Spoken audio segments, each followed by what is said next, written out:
CM Dhami Uttarkashi की Silkyara tunnel पहुंचे। आज सिलक्यारा टनल का ब्रेक थ्रू हो गया है, यानी आज सिलक्यारा टनल आर पार हो गई है।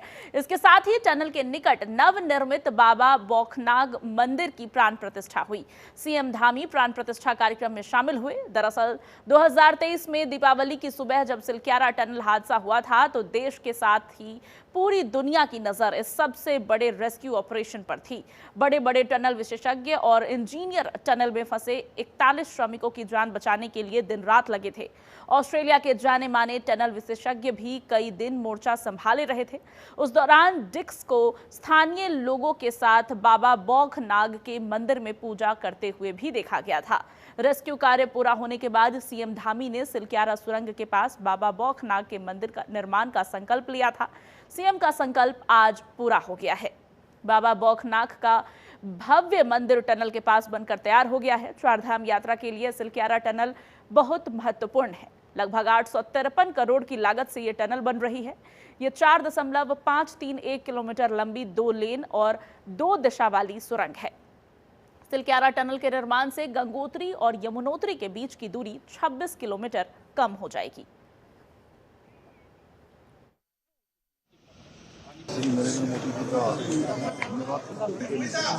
लगातार आज चारधाम और रोडों के साथ साथ इस यात्रा को और सरल बनाने के लिए और सुगम बनाने के लिए और सुविधाजनक बनाने के लिए और प्रयास आज उत्तराखंड के अंदर किए जा रहे हैं।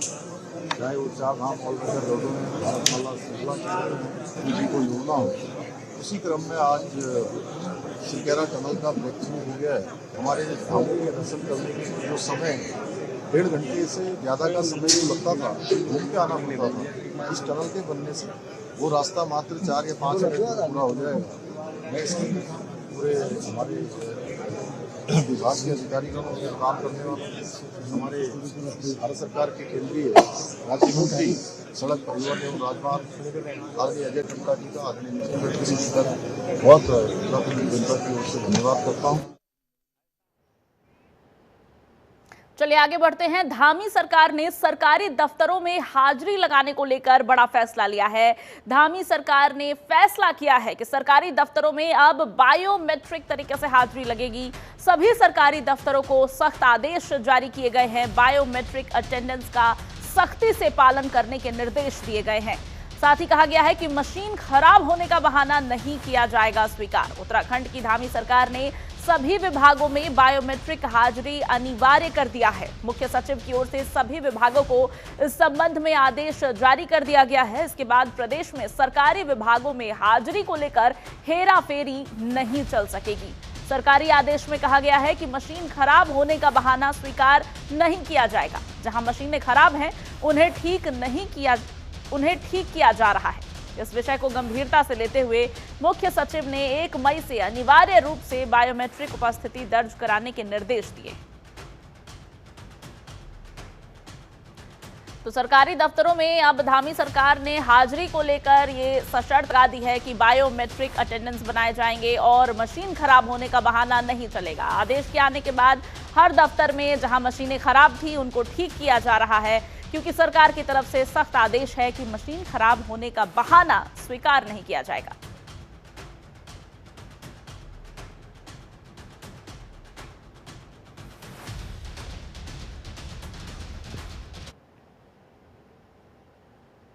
मुख्यमंत्री पुष्कर सिंह धामी की अध्यक्षता में सचिवालय में हुई उत्तराखंड कैबिनेट की बैठक में जनहित से जुड़े 25 महत्वपूर्ण प्रस्तावों को मंजूरी दी गई। करीब 2 महीने बाद हुई इस बैठक में राज्य की कृषि और उद्यम विकास योजनाओं पर खास फोकस रहा।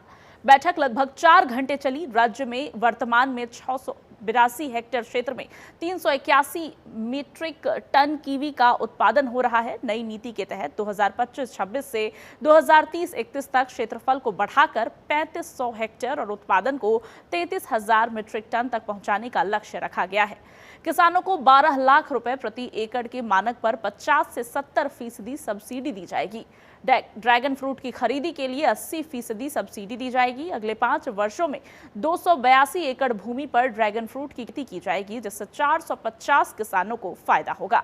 सेब की तुड़ाई के बाद उचित प्रबंधन के लिए सब्सिडी का प्रावधान किया गया है।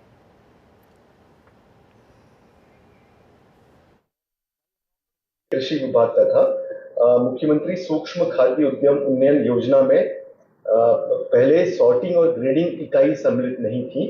अब उसमें सॉर्टिंग और ग्रेडिंग इकाई भी उसमें सम्मिलित कर ली गई है, जिसमें अधिकतम लागत 5 लाख रुपए होगी और 60% तक की सब्सिडी राज्य सरकार द्वारा दी जाएगी। इसमें ये फूड प्रोसेसिंग, पहले जो ये योजना थी ये फूड प्रोसेसिंग से संबंधित उद्यम लगाने के लिए ये योजना थी, लेकिन उसमें सॉर्टिंग और ग्रेडिंग की जो इकाइयां होती हैं वो पूर्व में शामिल नहीं थी। तो ये आज निर्णय लिया गया कि सॉर्टिंग और ग्रेडिंग की इकाइयों को भी इसमें शामिल किया जाएगा और 60% सब्सिडी उसमें दी जाएगी। चलिए आगे बढ़ते हैं। बात अब चारधाम यात्रा की। चारधाम यात्रा के लिए गाइडलाइंस जारी कर दिए गए हैं। उत्तराखंड टूरिज्म ने गाइडलाइंस जारी की है। चारधाम यात्रा 30 अप्रैल से शुरू हो रही है। चारधाम यानी केदारनाथ, बद्रीनाथ, गंगोत्री और यमुनोत्री की यात्रा 30 अप्रैल से शुरू हो रही है। इस बार रजिस्ट्रेशन करने वालों की संख्या रिकॉर्ड तोड़ रही है। चारों धाम हिमालयी क्षेत्र में है, जो समुद्र तल से 2700 मीटर या उससे भी अधिक ऊंचाई पर है। इसलिए वहां का मौसम और वातावरण थोड़ा कठिन होता है, जैसे बहुत ठंड, कम ऑक्सीजन, तेज अल्ट्रावायलेट किरणें और कम हवा का दबाव। इसलिए उत्तराखंड टूरिज्म ने सभी यात्रियों के लिए कुछ जरूरी दिशा निर्देश जारी किए हैं, जिन्हें हर यात्री को पालन करना चाहिए। यात्रा की योजना किस तरह से बनाएं, इसको लेकर भी गाइडलाइंस आए हैं। 7 दिन की यात्रा की योजना बनाएं, शरीर को आराम और एडजस्ट होने का समय दे। पैदल यात्रा करते समय हर घंटे छोटा ब्रेक ले। वाहन से यात्रा कर रहे हैं तो हर 2 घंटे बाद 5 से 10 मिनट तक रुके। चलिए बताते हैं आपको यात्रा से पहले तैयारी किस तरह से करें। हर दिन 5 से 10 मिनट ब्रीदिंग एक्सरसाइज करें, क्योंकि हवा का दबाव पहाड़ी इलाकों में कम होता है। रोजाना 20 से 30 मिनट टहलने की आदत डालें। और साथ ही अगर आप चारधाम यात्रा करने के लिए सोच रहे हैं तो आपके बैग में क्या क्या चीजें होनी चाहिए ये भी सुनिश्चित करना जरूरी है। गर्म कपड़े जैसे ऊनी स्वेटर, थर्मल और मोजे जरूर पैक करें। बारिश से बचने के लिए रेनकोट और छाता अवश्य रखें। हेल्थ उपकरण जैसे पल्स ऑक्सीमीटर, थर्मामीटर साथ रखें। अपनी जरूरी दवाइयां, टेस्ट किट और डॉक्टर का नंबर भी अपने साथ जरूर रखें। साथ ही चारधाम यात्रा के दौरान इन सभी बातों का अगर आप ध्यान रखते हैं तो आपकी यात्रा जो है वो सुखद होगी। साथ ही मौसम की जानकारी लेते रहना भी जरूरी है। यात्रा शुरू करने से पहले वेदर रिपोर्ट देखें। अगर मौसम ठंडा है तो पर्याप्त गर्म कपड़े लेकर चले। डॉक्टर मना करे तो यात्रा करने से बचें। चारधाम यात्रा को लेकर के गाइडलाइंस जारी की गई है टूरिज्म विभाग की तरफ से। तमाम यात्रियों को किस तरह से पहाड़ों पर हवा का दबाव कम होने, अल्ट्रावायलेट रेज की को ज्यादा होती है वहां पर, इन तमाम चीजों को देखते हुए अपने सेहत का ध्यान किस तरह से रख सकते हैं ताकि आपकी यात्रा सुचारू तरीके से संपन्न हो सके, इसको लेकर गाइडलाइंस जारी की गई है। इन गाइडलाइंस को पढ़ना जरूरी है ताकि आपकी यात्रा सुखद हो सके।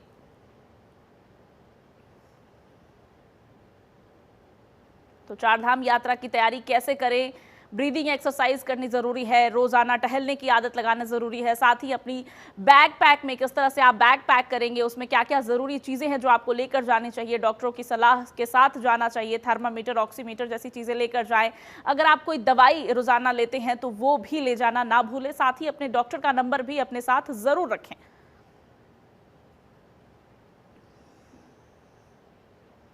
चलिए आगे बढ़ते हैं। उत्तराखंड में बीते दिनों मदरसे पर बुलडोजर एक्शन हुआ था। कुछ मदरसों को सील कर दिया गया था। ये सील किए गए मदरसे तब तक नहीं खुलेंगे जब तक वो सभी निर्धारित मानकों को पूरा नहीं करते। मदरसा बोर्ड अध्यक्ष मुफ्ती शमून कासमी ने सरकार का रुख स्पष्ट किया है। पत्रकारों से बातचीत में शमून कासमी ने बताया है कि जो मदरसे मानकों का पालन नहीं कर रहे थे और सील किए गए, उनके बच्चों को नजदीकी स्कूलों में दाखिला दिलाने के लिए डीएम और शिक्षा विभाग को कहा गया है।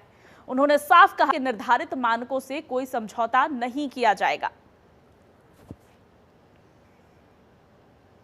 अब जब से ये कार्रवाई के बाद उनके अंदर ये आया है कि अब हम अनियमितताओं के साथ नहीं चल सकते, हम ट्रांसपेरेंसी और ईमानदारी के साथ चलेंगे। और हमारे माननीय मुख्यमंत्री श्री पुष्कर सिंह धामी जी बार बार ये बात कह चुके हैं और मैं भी इसे स्पष्ट कर रहा हूँ इस बात को कि वो किसी समुदाय के या किसी विशेष वर्ग के न वो खिलाफ हैं, बल्कि सबको साथ लेकर चलना चाहते हैं। और मदरसों में पढ़ने वाले बच्चे पसमानदा समाज से ज़्यादा ताल्लुक़ रखते हैं। वो चाहते हैं कि ये बच्चे मेन स्ट्रीम से जुड़े, ये इंजीनियर और डॉक्टर बने। तो ये तभी बनेंगे कि जब गुणवत्तापूर्ण एजुकेशन दी जाएगी। जिन मदरसों पे कार्रवाई हुई है, अफसोसजनक बात यह है कि मदरसों को संचालित किया जा रहा था, उन्हें वो क्या पढ़ा रहे थे, क्या उन्हें वो शिक्षा दे रहे थे, उसकी कोई पता किसी को नहीं था। आज हम इसका भी संज्ञान ले रहे हैं कि जहाँ जहाँ बहुत सारी चीज़ें ऐसी आई जहाँ कार्रवाई हुई है वो वक्फ की संपत्तियों पे चल रहे थे, ज़्यादातर वक्फ की संपत्तियों पर थे। तो अब हम ये भी जानकारी कराएंगे अपने शासन और प्रशासन से कि इसके पीछे कौन लोग हैं। अब जब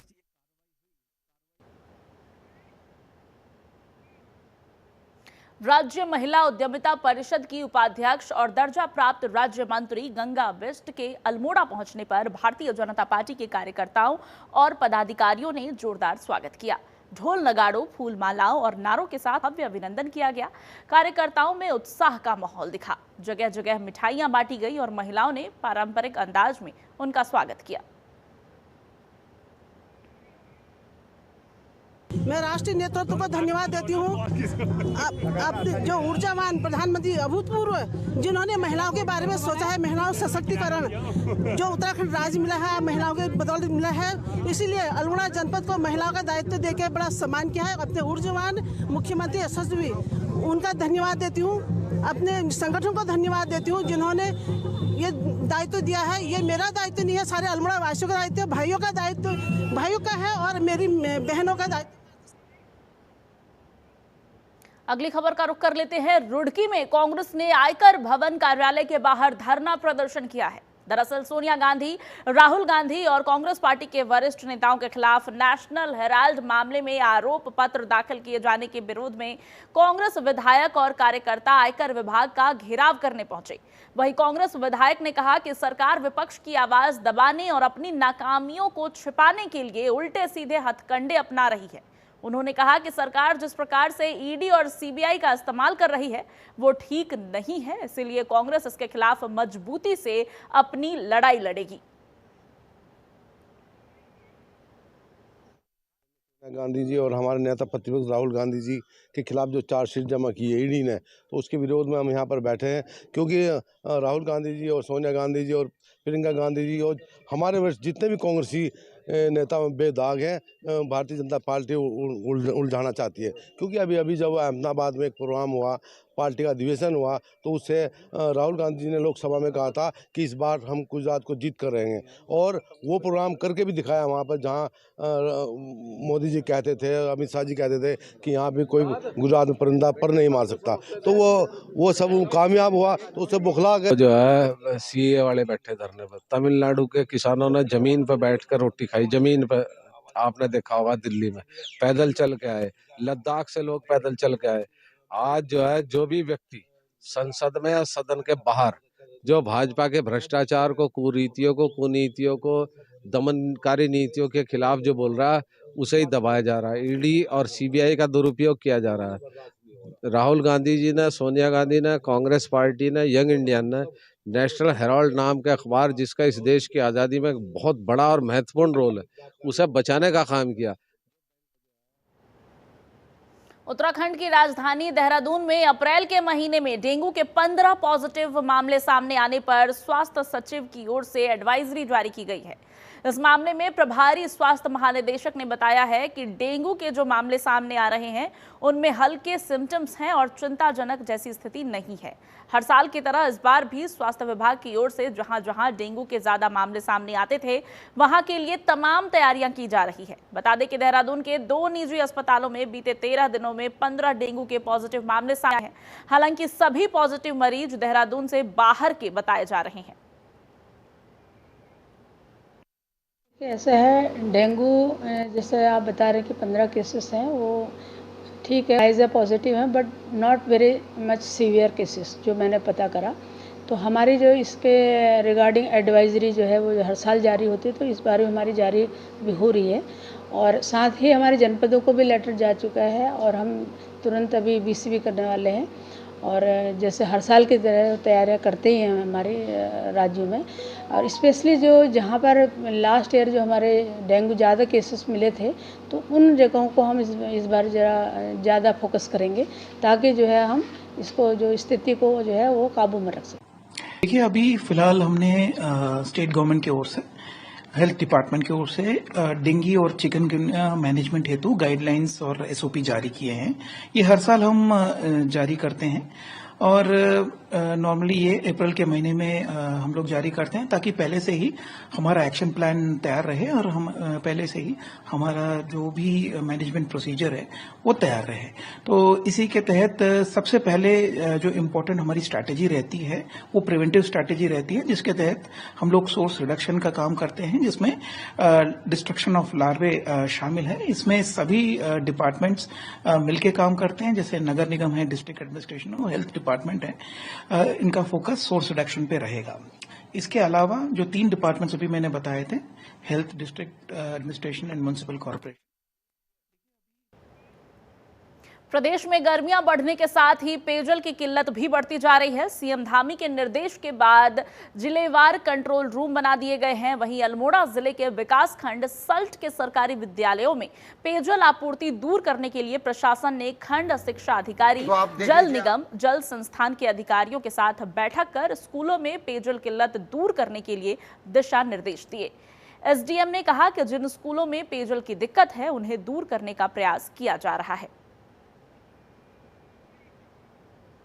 गर्मी बढ़ने के साथ साथ प्रदेश भर में पानी की किल्लत की शिकायत आनी शुरू हो गई है। ऐसे में स्कूल में जल आपूर्ति की दिक्कत ना हो, इसको लेकर अहम बैठक की गई।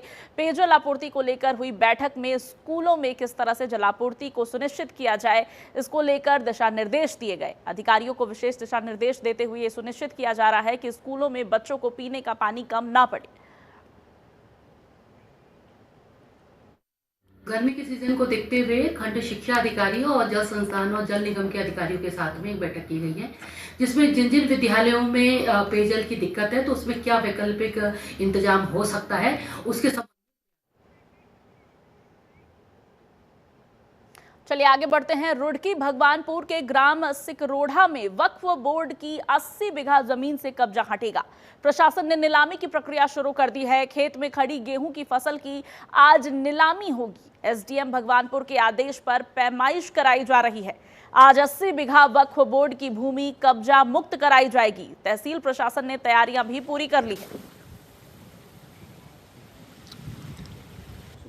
वक्फ की संपत्ति में अब तक ये जमीन आती थी, जिसकी नीलामी की तैयारी कर ली गई है। गेहूं की खड़ी फसल की नीलामी आज की जाएगी। प्रशासन ने नीलामी की पूरी प्रक्रिया शुरू कर दी है। तैयारियां पूरी बताई जा रही है और आज इस जमीन को वक्फ से मुक्त कराया जाएगा। तहसील प्रशासन ने इसकी तैयारी पूरी कर ली है। फिलहाल इस जमीन पर गेहूं की फसल खड़ी है, जिसको नीलाम किया जा रहा है। 80 बीघा जमीन से वक्फ बोर्ड का कब्जा हटेगा।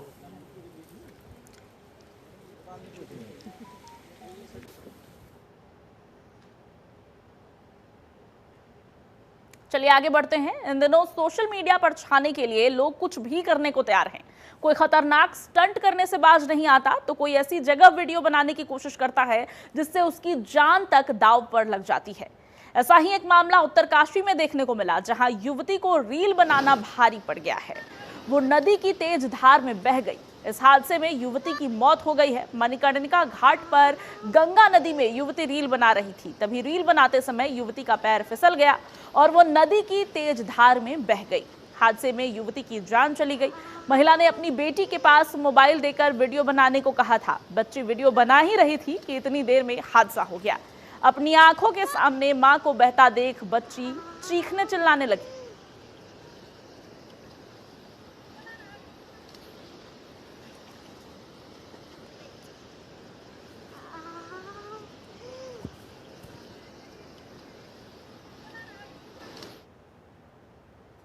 और रुड़की सिविल लाइंस कोतवाली क्षेत्र के मोहल्ला सोत में गुल मोहम्मद खान के परिवार के साथ मारपीट और घर में तोड़फोड़ का वीडियो सीसीटीवी कैमरे में कैद हुआ है।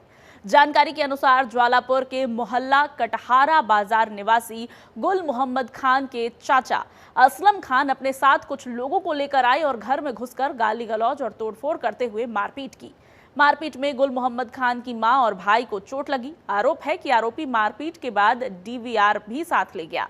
घटना पास में ही लगे सीसीटीवी कैमरे में कैद हो गई, जिसमें आरोपी डीवीआर ले जाते हुए दिख रहे हैं। एसपी देहात ने बताया कि आरोपी असलम, ताज मोहम्मद, नैक मोहम्मद के खिलाफ मुकदमा दर्ज किया गया है।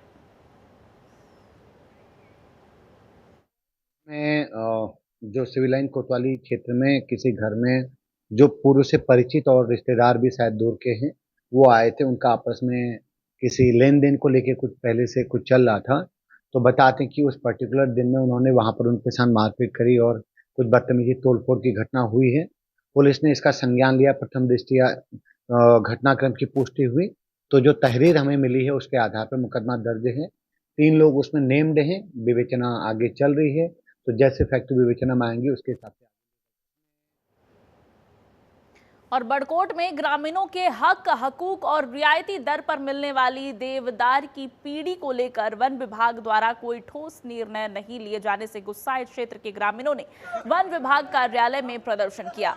इस मौके पर क्षेत्रीय विधायक के नेतृत्व में ग्रामीण डीएफओ कार्यालय पहुंचे और ज्ञापन सौंपा। साथ ही 24 अप्रैल तक समस्या हल नहीं होने पर आंदोलन की चेतावनी दी। अपर यमुना वन प्रभाग बड़कोट में बीते कुछ सालों से ग्रामीणों के हक, हकूक और रियायती दर पर देवदार की पीढ़ी न मिलने पर क्षेत्र के लोगों में भारी आक्रोश है। आक्रोशित क्षेत्र के लोगों ने बीते महीने खरादी में बैठकर आंदोलन की रणनीति तय की थी। बड़कोट बाजार से यमुनोत्री विधायक के नेतृत्व में जुलूस लेकर डीएफओ कार्यालय पहुंचे। ग्रामीणों ने अपनी मांग को लेकर प्रदर्शन किया।